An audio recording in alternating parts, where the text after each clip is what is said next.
దయచేసి ఈ వీడియో అందరూ కూడా చూడండి, ఎవరు కూడా స్కిప్ చేయొద్దు. మంచి ఇంట్రెస్టింగ్ టాపిక్ అయితే మీ ముందుకైతే తీసుకురావడం అయితే జరిగింది ఈ కువైట్ దేశం నుంచి. హాయ్ ఫ్రెండ్, నమస్తే, బాగున్నారా? Welcome back our YouTube channel Kuwait కుర్రాడు. పొగ త్రాగుట, మద్యం సేవించడం ఆరోగ్యానికి హానికరం.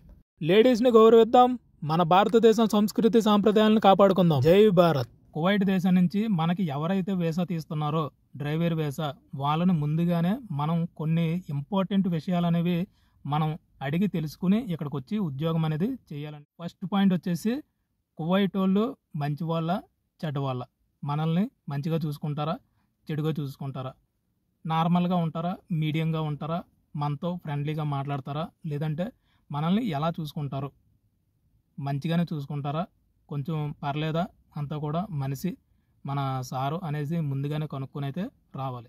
సెకండ్ పాయింట్ వచ్చేసి, వాళ్ళ ఇంట్లో మా సార్కి నేను పనిచేసే ఇంట్లో అతనికి ఎంతమంది పిల్లలు, లేడీసు జెంట్స్, వాళ్ళు స్కూల్కి వెళ్తారా, కాలేజీలకి వెళ్తారా, ఉద్యోగాలకు వెళ్తారా, ఇంట్లోనే ఉంటారా, అసలు ఎంతమంది ఉంటారు మా మేడానికి సార్కి పిల్లలు. థర్డ్ పాయింట్ వచ్చేసి, నేను పనిచేసే ఇంట్లో ఎన్ని కార్లు ఉంటాయి. మెయిన్ అడగవలసినటువంటి ఈ పాయింట్స్ అనమాట. ఎందుకంటే ఇక్కడికి వచ్చిన తర్వాత ముందు చెప్పిన కార్లే మనం కడగాలి. అది వాళ్ళ బంధువులు ఉంటారు పక్క పక్కన, వాళ్ళ కార్లు కూడా కడిగేస్తారు కొంతమంది. ఆ టైప్ ఉంటుంది అనమాట. ముందుగానే మనం అడిగి ఇవన్నీ తెలుసుకుని అయితే రావాలి. ఫోర్త్ పాయింట్ వచ్చేసి, మనకి ఇచ్చేటటువంటి ఫుడ్ ఫెసిలిటీసు, రూమ్ ఫెసిలిటీసు ఏ విధంగా ఉంటాయి అనేది ముఖ్యంగా కనుక్కొని ఇక్కడికైతే వచ్చి ఉద్యోగం అనేది చేసుకోవాలి. నెంబర్ 5, ఇది చాలా ఇంపార్టెంట్. మనం కువైట్కి డ్రైవర్ కింద, హౌస్ డ్రైవర్ కింద వచ్చి పనిచేసినప్పుడు మనకి జీతం డబ్బులు ఎంత ఇస్తున్నారో, ముందు లెక్క ఎంత ఇస్తున్నారో తెలుసుకుని మరి ఇక్కడికైతే రావాలి. ప్రజెంట్ వచ్చేసి కొత్తగా వచ్చే డ్రైవర్కి అయితే 100 దినార్ల నుంచి 110 దినార్ల వరకు అయితే జీతం అయితే ఉంటుంది. ఇంచుమించు 30,000 లోపు ఉంటుంది జీతం అనేది కొత్తగా వచ్చే డ్రైవర్కి అయితే. అది ఎంత ఇస్తారు, కొంతమందికి ఇంకా నడుస్తుంది ఇప్పుడు 90 దినార్లు, 85 దినార్లు, 95 దినార్లు, 90 దినార్లు అలాగా ఇచ్చేవాళ్ళు కూడా ఇప్పుడు నాకు తెలిసి కొంతమంది ఉంటారేమో, చెప్పలేము ఉంటారు ఉండరు అనేది. ప్రజెంట్ వచ్చేసి 100 నుంచి 110 దినార్ల వరకు అయితే కొత్తగా వచ్చే డ్రైవర్లకి అయితే ఇవ్వడం అయితే జరుగుతుంది. జీతభత్యాల్లో మాత్రం ఎటువంటి రాజీ లేకుండా కనుక్కొని రండి. ఇక్కడికి వచ్చిన తర్వాత అతను నాకు 90 దినార్లు చెప్పాడు, నాకు 120 దినార్లు చెప్పాడు, నాకు 150 దినార్లు అని చెప్పాడు. ఇక్కడికి వచ్చిన తర్వాత చేతిలో 70 దినార్లు, 80 దినార్లు, 100 దినార్లు పెడుతున్నారు. నాకు చెప్పింది అక్కడ 110 దినార్లు, 120 దినార్లు ఇస్తారని చెప్పారు. ఇక్కడికి వచ్చిన తర్వాత నేను చూసుకుంటాను, నువ్వు వచ్చే నీకు ఎంత, నీకు 120 దినార్లు ఇప్పిస్తాను, 110 దినార్లు ఇప్పిస్తాను, ఇక్కడికి వచ్చే అంటారు. ఇక్కడికి వచ్చిన తర్వాత నెల అయిన తర్వాత శుభ్రంగా నీ చేతులు ఎంత పెడతారు తెలుసా? 90 దినార్లు, 100 దినార్లు పెడతారు. అదేంట్రా నాయన, అదేంట్రా బాబు, కువైట్ వచ్చే ముందు నీకు ఎంత, నువ్వు వచ్చే కువైట్కి నేను 120 దినార్లు ఇప్పిస్తాను అన్నావు, ఏంది 100 దినార్లు ఇప్పించారు, కార్లు కడుగుతున్నాను, వాళ్ళ పిల్లల్ని తిప్పుతున్నాను, మేడం హాస్పిటల్ తీసుకెళ్తున్నాను, వాళ్ళ కొడుకుని తిప్పుతున్నాను, కొడుకుల పిల్లల్ని తిప్పుతున్నాను, వాళ్ళ భార్యని తిప్పుతున్నాను, ఊరు నాయన వాళ్ళందరినీ తిప్పుతున్నాను, కుటుంబ ఈ ఇల్లు కాకుండా 4 ఇల్లులు చేస్తున్నాను, ఏంది 100 దినార్లు పెడతారా? మళ్ళీ అక్కడ పని చేస్తున్నాను, ఇక్కడ పని చేస్తున్నాను, ఎడారిలో పని చేస్తున్నాను, దివానీలో పని చేస్తున్నాను, వామ్మో ఏందిరా నాయన 100 దినార్లు చేతిలో పెడతారా అనేసి అనుకుంటారు. కాబట్టి జీతం విషయంలో కూడా కంపల్సరీగా తెలుసుకుంటాం. నెంబర్ 6 పాయింట్, ఇదైతే చాలా ఇంపార్టెంట్. ఈ పాయింట్ కూడాను, మనము డ్రైవర్ జాబ్ చేయడానికి వస్తున్నాం కదా కువైట్ ఇంట్లోనూ, వచ్చినప్పుడు దివానీ ఉందా?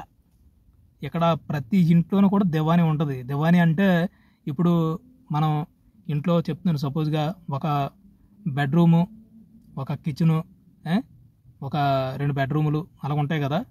తర్వాత హాల్ ఉంటుంది చూసారా, హాలు మనం కూర్చుని శుభ్రంగా టీవీ చూసుకుని, ఫ్రెండ్స్ వచ్చినా, అందులో చుట్టాలు వచ్చినా కూడా హాల్లో కూర్చుంటారు చూసారా. అదేవిధంగా ఇక్కడ బాబాలకి ఎవరైతే ఇంటి పెద్ద ఉంటారో, ఇప్పుడు మా సార్ ఉన్నాడు, అతనికి ఒక హాలు టైప్ ఉంటుంది పెద్దది, ఇంచుమించు ఒక 20 మంది 30 మంది ఒకేసారి కూర్చుని హ్యాపీగా మాట్లాడుకుంటూ పార్టీలన్నీ చేసుకునేటట్టు ఉంటుంది అనమాట హాలు, పెద్ద హాలు అది. అటువంటి హాలు ఉంటుందండి, దాన్నే దివానీ అంటారు ఇక్కడ. అందులో కూర్చుని ఛాయలు గావలో తాగుతూ ఉంటారు. అదేవిధంగా ఇక్కడ రంజాన్ మాసంలో చాలా హెవీ వర్క్ ఉంటుంది ఆ దివానీలో పనిచేయడానికి. ఈ నెక్స్ట్ వీడియో దివానీ బాయ్ గురించి చెప్తాను, దివానీ కూడా చూపిస్తాను వీలైతేనే. అది నెక్స్ట్ వీడియోలో చెప్తాను దివానీ వర్క్ గురించి.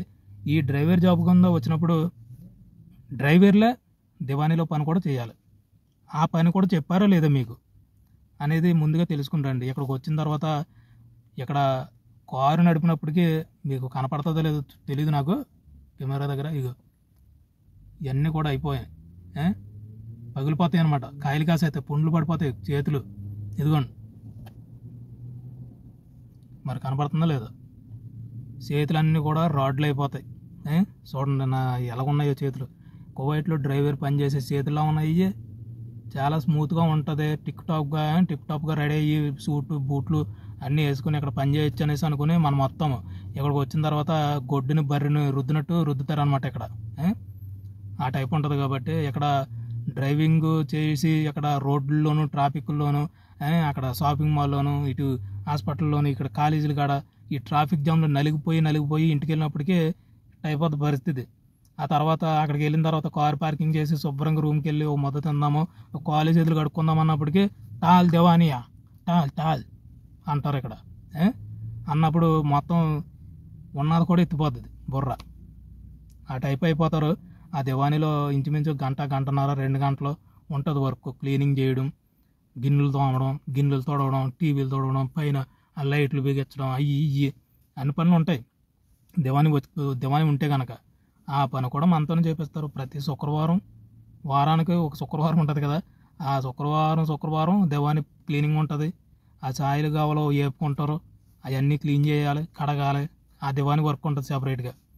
అది ఆ దివానీ పని కూడా చెప్పారా లేదని ముందుగానే తెలుసుకుని అయితే రండి.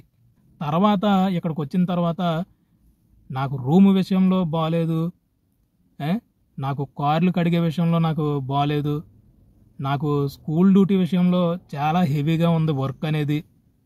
ఇంకొకటి ఇక్కడ మా సార్తో మా మేడంతో వాళ్ళ పిల్లలతో నేను టార్చర్ భరించలేకపోతున్నాను, చాలా ఇబ్బందిగా ఉంది, నేను వెళ్ళిపోతాను అనేసి అంటే గనక ఇక్కడికి వచ్చిన తర్వాత చాలా ఇబ్బందులు ప్రాబ్లమ్స్ ఫేస్ చేయవలసి ఉంటుంది.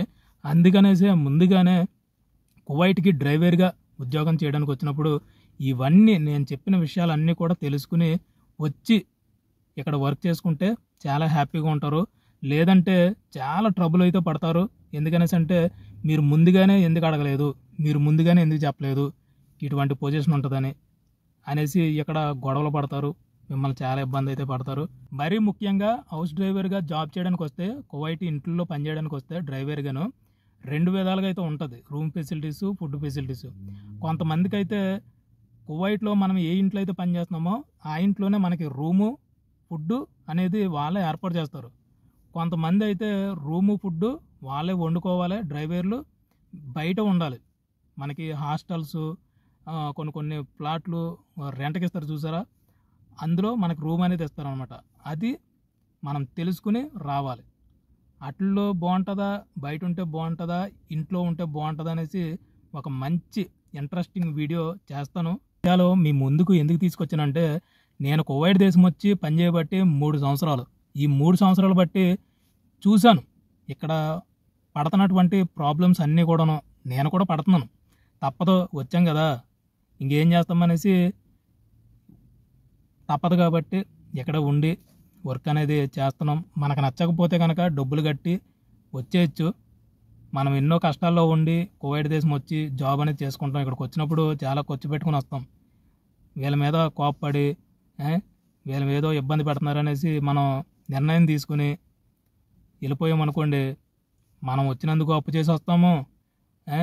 ఇంతకుముందు ఉన్న అప్పులు ఉంటాయి కాబట్టి చాలా ఎక్కువైపోతాయి. అప్పుల బాధ తట్టుకోలేక ఎన్నో కష్టాలు పడతాము. అందుకనేసే ఇక్కడికి వచ్చిన తర్వాత కష్టమో నష్టమో చేసుకుని హ్యాపీగా ఉండాలి తప్ప ఎవరో కూడా ప్రాబ్లంగా ఉంది, ఇబ్బందిగా ఉందనేసి ఎవరో కూడా అలా ఫీల్ అవ్వకూడదు. ముందు అలా ఫీల్ అయ్యారంటే ఇంకా బరువైపోతుంది కువైట్లో పని అనేది. ఇక్కడ వర్క్ ఇలా ఉంటుంది, అందుకనే చూపిస్తున్నాం యూట్యూబ్లో. ఇక్కడ వర్క్ ఇలా ఉంటుందిరా నాయన, వచ్చేటప్పుడే అన్నీ కనుక్కుంటారా. కువైట్కి వచ్చినప్పుడు తెలుసుకుని వస్తే ఏమేమి బెనిఫిట్స్ ఉంటాయి, అసలు ఎందుకు మనం తెలుసుకుని రావాలి.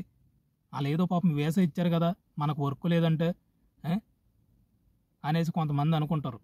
ఈ వీసా దొరికిందిరా నాయన, దేవుడి దయ వల్ల వీసా వచ్చింది చాలు, నేను అక్కడికి వెళ్ళిన తర్వాత ఎంత పని ఉన్నా ఎంత కష్టం ఉన్నా కండలు పిండిలు చేసి నేను మరీ వర్క్ చేసుకుంటాను, ఏ గొడవలు రాకుండా ఏమీ లేకుండా వాళ్ళు ఎంత టార్చర్ పెట్టినా నేను పని చేసుకుంటాను అనేసి చాలామంది కూడా వస్తారు పాపం ఇక్కడికి. ఇక్కడికి వచ్చిన తర్వాత చ ముందే ఎందుకు అడగలేదు నేను? 4 కార్లు చెప్పారు, 10 కార్లు తుడుతున్నాను ఇక్కడ. చ చ చ చ ఒకే ఇల్లు అన్నారు. మా సార్కి 4 పిల్లలు, ఇద్దరిని స్కూల్కి 2 కాలేజీకి తీసుకెళ్తాను అలాగే అన్నారు. ఇక్కడికి వచ్చిన తర్వాత వాళ్ళ కోళ్ళకి, వాళ్ళ కూతురికి, వాళ్ళ కొడుక్కి అందరికీ డ్రైవర్ని నేనే. చ ముందే అడిగి వచ్చుంటే ఈ ప్రాబ్లం ఉండబోదును కదా. అదిగో పొద్దున్న ఎత్తనారు భోజనం, సాయంత్రం ఎవరో పొద్దున్న ఇచ్చిందే ఇప్పుడు తినాలంట, 2 పూటలు 3 పూటలు అదే తినాలంట. ఏందిరా నాయన ఈ పరిస్థితి? అదేదో ముందే వచ్చినప్పుడే అడిగి వచ్చుంటే ఇటువంటి ఫుడ్ కాకుండా 2 పూటలు మంచి భోజనం ఇచ్చేవాళ్ళేమో. ఇంకొకటి, కువైట్కి వచ్చిన తర్వాత ఈ రూమ్ చూస్తుంటే ఏసీ అన్నారు, లైట్లు అన్నారు, గ్యాస్ స్టవ్ అన్నారు, ఏంటంటే బట్టలు ఉతుక్కోవడానికి ఏంటది వాషింగ్ మెషిన్ అన్నారు, ఇస్త్రీ చేసుకోవడానికి ఐరన్ బాక్స్ ఇస్తానన్నారు, ఛార్జర్లు పెట్టుకోవడానికి ఛార్జర్లు ఇస్తానన్నారు. ఏంద్రా నాయన అయ్యి అన్నారు ఇవి అన్నారు. ఇక్కడికి వచ్చి చూస్తుంటే అసలు ఏంది రూమ్ ఏంది, రేకుల షెడ్ ఏంది, ఈ రేకుల బండిలో రూమ్ ఇచ్చారేంట్రా నాయన? ఇదేంద్రా నాయన? అదేదో ముందే అడుగొచ్చుంటే ఇంతకన్నా మంచి రూమ్ ఇచ్చేవారు కదరా నాయన. ఎందుకురా బాబు అడగకుండా వచ్చేసాను. అప్పుడు అనుకున్నాను వేసవి వచ్చింది కదా దేవుడి దయ వల్ల చాలు, ఇంకేం అవసరం లేదు, వాళ్ళు ఏ పని చెప్పినా చేస్తాను అనేసి అనుకుని ఇక్కడికి వస్తాము. ఇక్కడికి వచ్చిన తర్వాత ఇలాగా అనుకుంటాం. అసలు కువైట్కి వచ్చినప్పుడే, డ్రైవర్ జాబ్కి వచ్చినప్పుడే ముందే వీటి గురించి తెలుసుకుని వచ్చామనుకోండి, అసలు కొంతమందికి డౌట్ వస్తుంది.